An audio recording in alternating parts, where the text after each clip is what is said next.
नहीं आया।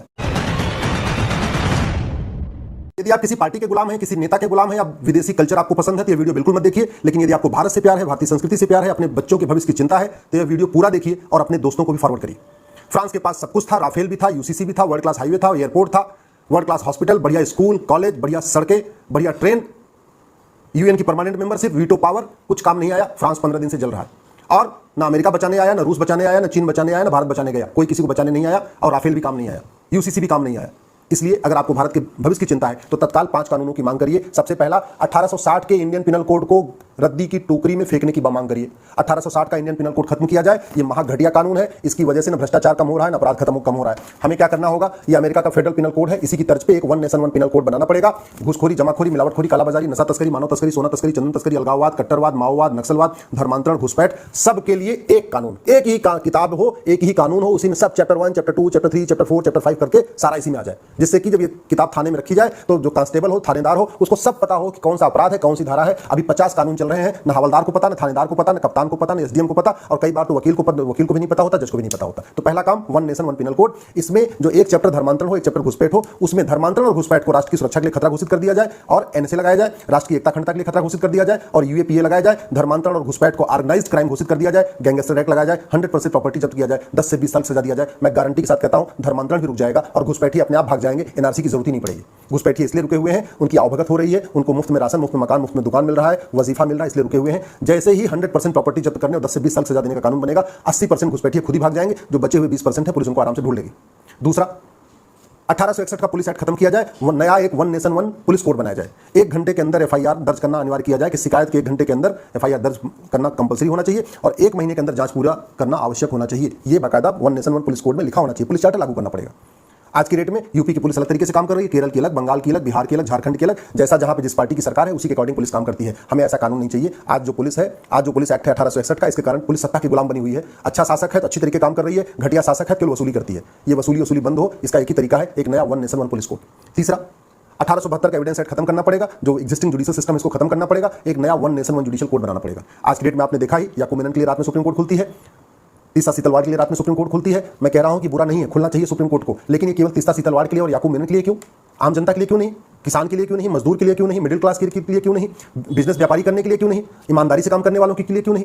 केवल माफियाओं के लिए रात में खुल रही है, आतंकवादियों के लिए खुल रही है, देश विरोधियों के लिए खुल रही है। ये तभी बंद हो सकता है जब one nation one judicial charter लागू हो। जब तक एग्जिस्टिंग जुडिशियल सिस्टम रहेगा, जो ब्रिटिश जुडिशियल सिस्टम है, तब तक जज अपनी मनमानी करते रहेंगे। उनकी मनमानी पे तभी रोक लगेगी जब एक जुडिशियल चार्टर लागू होगा, one nation one judicial code लागू होगा।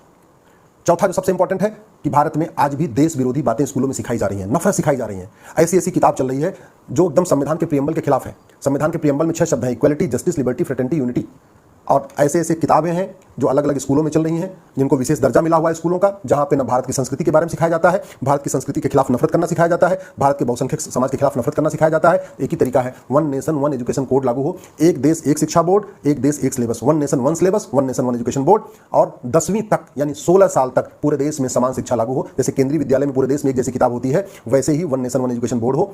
बंगाल वाले बंगाली में पढ़े, गुजरात वाले गुजराती में पढ़े, महाराष्ट्र वाला मराठी में पढ़े। सिलेबस कंटेंट एक होना चाहिए, न मदरसा न मिशनरी स्कूल, केवल और केवल भारतीय स्कूल, भारतीय शिक्षा बोर्ड। कोई न मदरसा बोर्ड, न मिशनरी बोर्ड, न सीबीएसई बोर्ड, न आईसीएसई बोर्ड, कोई बोर्ड नहीं, एक भारतीय शिक्षा बोर्ड, 10वीं तक सबके लिए समान सिलेबस। और जो सबसे इंपॉर्टेंट है, सबसे इंपॉर्टेंट पांचवा, जो हमने कहा ना, one nation one police code, one nation one penal code, one nation one judicial code, one nation one education code, और पांचवा most important, one nation one tax code.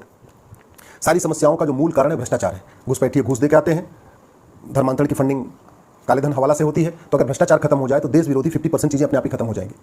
तो उसके लिए वन नेशन वन टैक्स लागू करना पड़ेगा, income tax खत्म करना पड़ेगा, जीएसटी खत्म करना पड़ेगा, वैट खत्म करना पड़ेगा, सारा कुछ खत्म। जितने भी टैक्स हैं, केवल जो कस्टम लगता है, जो विदेश से हम सामान आयात करते हैं, वो लगना चाहिए। बाकी भारत के अंदर विद इन कंट्री जितने भी टैक्स लग रहे हैं, वैट हो गया, टीडीएस हो गया, इनकम टैक्स हो गया, ये सब खत्म हो। केवल वन नेशन वन टैक्स यानी बैंकिंग ट्रांजेक्शन टैक्स लागू किया जाए। उसके लिए केवल इतना करना पड़ेगा, 100 रुपए से बड़ी नोट बंद करना पड़ेगा, 5000 रुपए से महंगे सामान का कैश लेन देन बंद करना पड़ेगा, प्रॉपर्टी को आधार से लिंक करना पड़ेगा, नाको पॉलीग्राफ ब्रेन मैपिंग कानून बनाना पड़ेगा, और बैंकिंग ट्रांजैक्शन टैक्स लागू करना पड़ेगा। यानी जब भी आदमी कोई बैंक से ट्रांजैक्शन करे तो उसको 1% एक्स्ट्रा देना पड़ेगा। 100 रुपए का सामान खरीदा, 101 रुपए दिया, 1000 का सामान खरीदा, 1010 दिया, इसी तरीके से 1% एक्स्ट्रा। यानी अगर 1 लाख का सामान खरीदा तो 1 लाख 1000 रुपए। और ये सबके लिए बहुत अच्छा भी है, आसान भी है। आम जनता के लिए अच्छी बात यह है कि उसके ऊपर न कोई इनकम टैक्स आ रहा है, न जीएसटी आ रहा है, कुछ नहीं आ रहा है। तो 1% देता जा रहा है। भाई जिसको ना हर साल अपना इनकम टैक्स फाइल करना है, ना रिटर्न फाइल करना है, ना सीए के पास जाना है, व्यापारियों के लिए अच्छा कि वो जीएसटी से टेंशन से खत्म। हर 3 महीने उनको जीएसटी भरना होता है, उसमें दुनिया भर की फॉर्मेलिटी होती है, पूरा एक डिपार्टमेंट रखना पड़ता है, एम्प्लॉइज रखना पड़ता है, हर डिपार्टमेंट में, हर फैक्ट्री में एक सेल अपना टैक्स डिपार्टमेंट रखा हुआ, वो सब खत्म हो जाएगा। जब व्यापारी बिजनेसमैन कहीं किसी को पैसा देगा, एक बैंक थ्रू जो बैंक देगा या through ATM, Paytm, Bhim, UPI, debit card देगा, 1% एक्स्ट्रा देता जाएगा।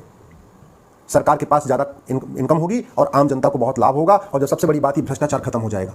कुछ लोग सोच रहे होंगे कि बैंकिंग ट्रांजेक्शन टैक्स गरीब आदिवासी कैसे करेगा। 48 करोड़ जनधन खाता खुला हुआ है, जनधन खाता केवल गरीबों का होता है। वैसे भी ये बैंकिंग ट्रांजेक्शन टैक्स उन्हीं पे लागू होगा जो ज़्यादा महंगा सामान खरीदेंगे। भाई 5,000 रुपये तक का जो सामान है वो तो कैश में खरीद सकते हैं, जिसकी एमआरपी 5,000 से ज़्यादा होगी।